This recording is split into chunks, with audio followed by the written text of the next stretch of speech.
Sir ETV से Mohammad Ashraf. Sir KCC loan की जो लोन दिया जा रहा है ज़मींदारों को, पहले से ही डिमांड है कि वेवर वो माफ़ किया जाए, लेकिन जम्मू कश्मीर में जिस तरह से वादी कश्मीर में पहले ही किसानों को नुकसान से दुचार होना पड़ा, अनसीजनल बर्फबारी हुई जिससे जो सेब की पैदावार थी उसको भी असर पड़ा, क्या कोई प्रोग्राम है, प्लान है सरकार का कि वो जो केसीसी लोन है वो माफ़ किया जाए?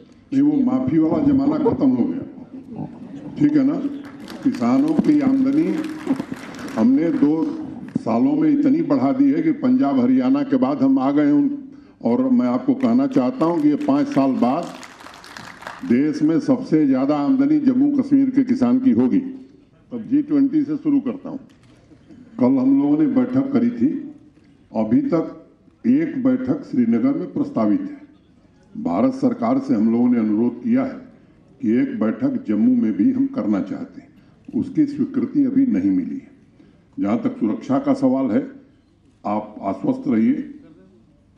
अमरनाथ यात्रा के पहले भी बहुत कुछ हमने सुना था, बहुत भगवान की, शंकर भगवान की कृपा से यात्रा बहुत सफलतापूर्वक हुई और हाईएस्ट श्रद्धालुओं ने दर्शन किया।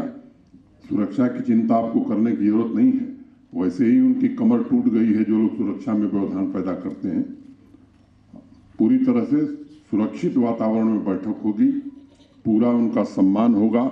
जम्मू कश्मीर की संस्कृति को समझ करके, यहाँ के आतिथ्य को स्वीकार करके एक अच्छा अनुभव लेकर के लोग जाएंगे। ये जो नए कानून बनाए गए हैं, यहाँ के लैंड लॉज बड़े रिग्रेसिव थे, प्रतिगामी थे और अनेक परिवर्तन हम लोगों ने किए।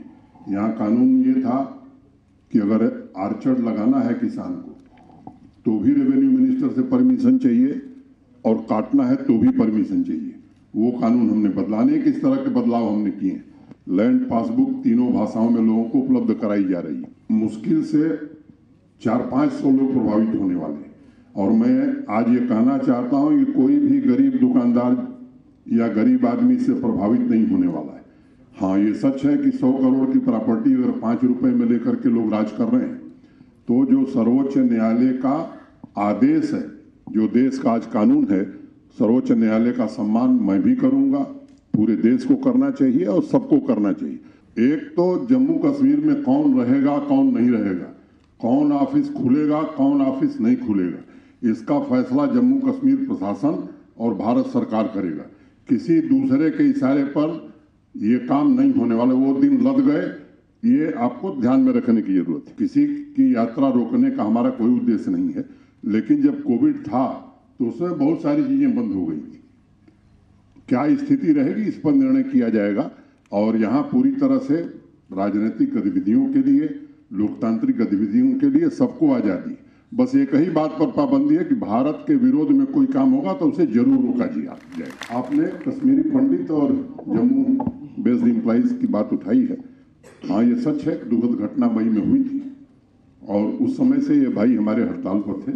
निरंतर मैं उनके संपर्क में था और उनकी जो लंबे समय से चली आ रही समस्याएं थीं, मैंने ईमानदारी से कोशिश की कि उनका समाधान कर दिया जाए। मैं आपको अब गिन करके बताता हूँ। एक, वो चाहते थे कि सुरक्षित स्थानों पर तैनाती हो जाए। डीसी, एसपी और प्रशासन के वरिष्ठ अधिकारियों के साथ बैठ करके लगभग सारे लोगों को डिस्ट्रिक्ट हेडक्वार्टर पर कर दिया गया। कुछ लोग तहसील हेडक्वार्टर पर हैं या रूरल डेवलपमेंट के कुछ हैं जो शहर में नहीं तैनात हो सकते हैं, तो शहर के नजदीक वाले गांव में किया। दूसरी व्यवस्था ये की गई थी कि कहीं भी एक कोई कश्मीरी माइग्रेंट या माइनॉरिटी का एम्प्लॉय किसी स्कूल में, किसी ऑफिस में अकेले नहीं होगा। हर जगह 2-3 मिनिमम लोग तैनात कर किए गए। तीसरी बात, उनकी सुरक्षा की दृष्टि से भी हर जिले में एक हमने ऑफिसर अपॉइंट किया है। हमारे कार्यालय में भी एक ऑफिसर है जो उनकी ग्रीवांस को सुनता है, उसका कैसे समाधान किया जा सकता है इसकी कोशिश करता है। लंबे समय से उनका प्रमोशन नहीं हुआ था, वो हमने सारे लोगों के प्रमोशन कर दिए। जो नॉन गजटेड से गजटेड में जाने वाले लोग थे, वो भी लिस्ट पब्लिक सर्विस कमीशन को भेज दी गई। 2015 में ये लोग अपॉइंट हुए थे। पब्लिक सर्विस कमीशन के चेयरमैन साहब से मैंने निजी तौर पर बातचीत की थी। उन्होंने कहा, साहब 2014 के जो कर्मचारी थे बाकी कैटेगरी के, जनरल कैटेगरी के, उनका प्रमोशन अभी हमने खत्म किया है। इन लोगों का भी प्रमोशन कर दिया जाएगा। एक उनकी दिक्कत है जो स्वाभाविक रूप से मैं मानता हूं कि वो वाजिब दिक्कत है, उनके आवास की। मुझे याद है कि अब तो जमीन ही नहीं मिलती थी, जमीन दे दी गई, अधिकांश काम के टेंडर हो गए हैं, एक दो बचे वो भी जल्दी से हो जाएंगे। मैं सार्वजनिक रूप से आज कहना चाहता हूं ताकि उनको भी ये मालूम हो जाए। उन्होंने मिल करके व्यक्तिगत रूप से मुझसे इन लोगों ने कहा था कि हमें थोड़ा ब्रीदिंग पीरियड दे दीजिए। 31 अगस्त तक की तनख्वाह सबको दे दी गई, लेकिन अब ये नहीं हो सकता है कि घर बैठ करके तनख्वाह दी जाए। ये बात एक क्लियर एंड लाउड मैसेज है, ये सबको सुनना चाहिए, समझना चाहिए। मेरी पूरी सहानुभूति है। जम्मू कश्मीर प्रशासन हर प्रकार से उनकी सुरक्षा, उनकी मदद के लिए पूरी तरह से तैयार है। और जो दूसरे माइनॉरिटी एम्प्लॉइज हैं जो जम्मू से वहां जाकर के बैठे हैं, वो एक बात उनको भी ध्यान में रखनी चाहिए कि वो कश्मीर डिवीजन के कर्मचारी, इसलिए कश्मीर डिवीजन के डिस्ट्रिक्ट काडर का ऑफिसर अगर पुंछ में है तो वो जम्मू नहीं आ सकता। अगर कश्मीर डिवीजन का एम्प्लॉय है तो वो जम्मू नहीं आ सकता। इस बात को सबको समझना चाहिए। फिर भी मैंने ये कहा कि हमारे पास कोई ऐसी पॉलिसी नहीं है। एक कमेटी चीफ सेक्रेटरी साहब ने बनाई है, संयोग से जो पहले उस कमेटी को हेड कर रहे थे उनका स्थानांतरण हो गया, वो कमेटी विचार कर रही है। मैंने उनको भरोसा दिया है कि अगर कोई गुंजाइश होगी तो एक नीति भी हम बनाने की कोशिश करेंगे। हाँ, मैंने भी कल अखबार में पढ़ा, मैं यही कहना चाहूँगा कि वो एक टाइपिंग एरर है, उसका सुधार हो जाएगा और संसद में भी उसका सही जवाब दे दिया जाएगा। अगर व्यक्तिगत रूप से आप चाय पर चर्चा करेंगे तो मैं 13-14 लोगों का नाम बताऊंगा जिन्होंने 100 करोड़, 200 करोड़ और इवन 900 करोड़ इन्वेस्ट किया है। मैं आपको फिर दोहरा रहा हूं और बड़ी जिम्मेदारी से दोहरा रहा हूं, ये आंकड़ा 70,000 करोड़ के ऊपर जाने वाला है। आपको चिंता करने की जरूरत नहीं है।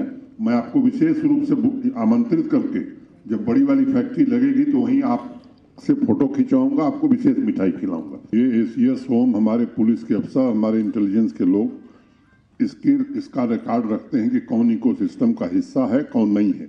हाँ, इतना मैं जरूर कह सकता हूं नीतिगत तौर पर कि हिस्सा जो भी होगा उसके खिलाफ कार्रवाई होगी, चाहे वो किसी फील्ड में।